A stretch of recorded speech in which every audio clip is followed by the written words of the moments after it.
but he knew Bristol would be one of his biggest challenges. The championship for last year, but they learned some things that playoffs. His crew chief Rudy Fugo told me, you know, last year we got in the first round, we thought it almost like a formality. We tried to just ease our way through. He said, this year though, we've come in the first round in championship form with a championship mindset that we learned as we got further in the playoffs last year. He said that's the mindset that'll get us through tonight. Last weekend at Watkins Glen, an outstanding day for the team that puts them +6 coming into tonight's elimination race.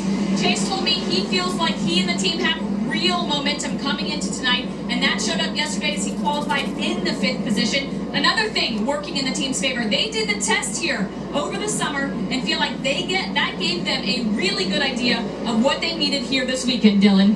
Chase Elliott is another driver whose points buffer as it sits now seems big enough, but they know that can disappear in a hurry. Crew Chief Alan Gustafson told me today, we just need to take advantage of every single chance we can to add to our points. It'll help them tonight to make it through round 1, but also next round in round 2, where there's plenty of more wild card moments looming, Diff. We've got beautiful weather here in Tennessee this evening for this all-important elimination race, cut-off race, however you want to describe it. And we told you right when the playoffs began about the first 3 races and the variables from Atlanta Motor Speedway to Watkins Glen last weekend, which was simply wild, Going green to next time this. I want to tell you something that we were mentioning off there. Jeff and Steve and myself were just talking on camera about what do you think points or being conservative. This is a track that you succeed by attacking. Who can find their way by attacking comfortably for 500 laps. What a sight. What a scene. Under the lights here at Bristol Motor Speedway. As the saying goes, it's Bristol, baby, so let's go! Bowman continues his amazing playoff run. He has been stoic in the face of criticism, and the Hendrick man leads this race early. Christopher Bell up on that higher line and tucks back in behind William Byron. Martin Truex Jr., fellas, this is a must-do, must-win, must-have a great result night. And you see how aggressive he is. He saw a hole he could drive into to keep from getting blocked on the outside. He immediately took it from William Byron. Denny Hamlin, Chase Elliott, that white number 11 to red 9, kind of stuck on the second lane, preferred lane early in this race, right around the bottom of that high banks. They're kind of being patient. Denny climbing the hill to see if there's any more grip up there as they both continue to lose just a few spots. On board with Ty Gibbs, that Monster Energy camera, another playoff driver, a car that was very good in the spring. Caution is out. Yellow, yellow, yellow. Yellow's out. John Hunter Nemechek, he was having issues down the back straightaway. Looks like a left rear tire may be low. He got really loose. Ended up spinning out. And look at that, yeah, look at that right rear. Yeah, he had trouble off of 2.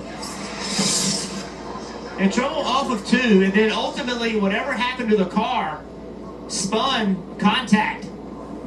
Pretty significant contact, too. Under Nemechek, it's Hendrick Motorsports up the front. Martin Truex Jr. takes the fight to Kyle Larson. Again, pops out 3 wide, about 5 rows back. Gets back in line, gets organized. There's the 77 on the low side. Carson Hocevar, the 21-year-old, following on from his top 3 result last weekend at Watkins Glen in the Spire Motorsports Chevy. Unreal.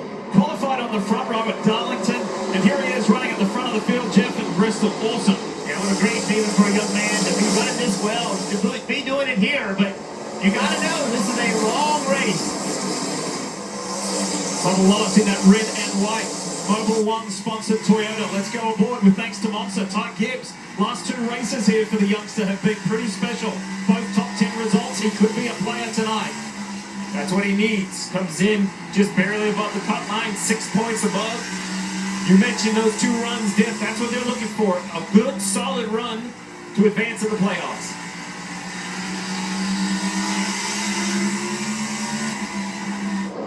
Comes up around his teammate Denny Hamlin.